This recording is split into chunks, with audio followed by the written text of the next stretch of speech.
going over this case with Sebastian Wayne Drake Rogers. I was, communicating with a few folks on, what direction, um, you know, should should should we be going in this case, because we need to focus it on Sebastian. We all have our opinions about what's going on. And then I decided to start reading my emails. And one of my emails was somebody saying, "Oh my gosh, you need to check this out from Evil Exists." And this was just this morning. I had a different thumbnail created. I had a different talk that we were going to have. It was going to be more about why now. We were going to dive a little more into the conversations of Sebastian Rogers' new photos being brought up. And then I see this video, and it was so red flaggy. And I'm going to play it for you. We're going to have a discussion. I'm going to be reading the chat, but we're playing the video and I'm talking, I'm not going to be reading the chat as always. And also with the extra frustration of not having a second screen where I'm at, I can't watch the chat and play the video. So it's one or the other. We heard that there was some type of issues between Katie and Chris. And as the story was progressing, and we got tentacles in everything right now, the true crime community, we everybody shares information. We got tentacles all over the place. And so the information started coming out that this separation between Katie and Chris was a little more involved than we once imagined. We believed the reason why he wasn't coming home was because of, these CPS reports with Sebastian. And I kept saying that doesn't sound right from everything that, caseworkers have told me. It's unlawful for them, unlawful for them to tell somebody to leave their home.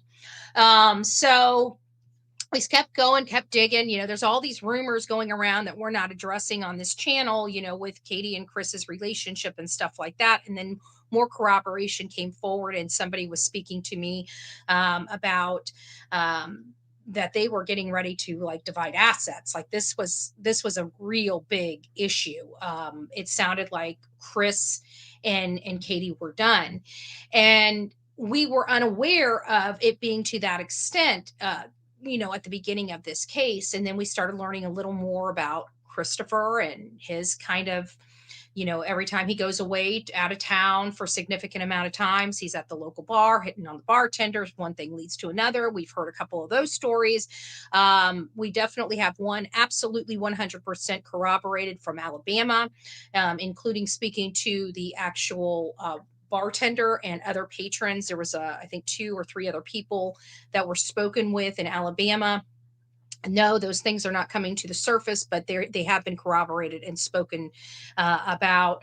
So we know that there's this serial philanderer aspect of Chris, and that's also supported by him being 40 years old and now married to wife number 5. So there is obviously a man that doesn't understand marriage, that doesn't understand commitment, that doesn't understand until death do us part. Maybe I should shut up. All right. So we're gonna kind of go through that here in just a second. Deanna, it's nice to see you. West Virginia Holler Girl, Cameron, Cynthia, Cynthia into a couple of months. And we're back into, a few months. We're back into the thick of hurricane season. So batten down the hatches. Evil Exists, just burn it. Just acknowledged on there. You know what? You know how we found out all of that? I didn't realize I was on the screen so much. Oh, there we go. I'll go back. You know what? We found that out. We found that out from these 2 people. We learned about the belt incident from the Smiley Story World. I can't remember. I think maybe even the snake. A lot of the stuff that we've learned about them, they're the ones that told the public. Except the problem is they didn't think any of that was wrong. That's the problem. They were proud of their parenting, y'all. I know you're probably saying, cut it out.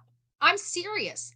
They actually thought that this was normal and this is how you treat a child. Seriously. I mean, you wouldn't even treat your normal child. Thank you, Teresa. God bless you.